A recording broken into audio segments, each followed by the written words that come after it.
Unang araw pa lamang sa PBB House, talagang nagkaroon na ng maraming violation ang mga kabataan. Grabe talaga. Fred nakiusap na dapat hindi daw siya iboto o inominate. Ilang mga bagets sa bahay ni Kuya, bet agad ng netizens. Sino-sino ito? Kaya before that guys, please naman huwag niyo kalimutan mag-like, comment, and subscribe for more updates. Nagpakita agad ng biceps ang ibang teenager na talaga namang naakit na naman ang ibang manonood, especially itong si Joaquin, Inigo at itong si Rave. Dahil sila naman yung nakita natin na talagang maganda ang katawan pagpasok ng bahay ni Kuya. Syempre, confident ang mga lolo nyo. Kaya naman bagay na bagay naman sa kanila. At syempre halos lahat talaga sa kanila ay talagang may itsura ang mga nakapasok ngayon. Marami ang kinikilig.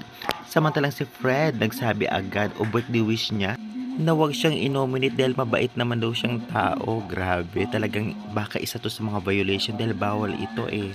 At ito pa ang nasabi nitong si Sofia. Nag-open siya about outside world sa kanyang experience. Pwede ba yan? Kung ganun pa man guys, kung alam niyo kung violation yan ay i-comment nyo na sa baba.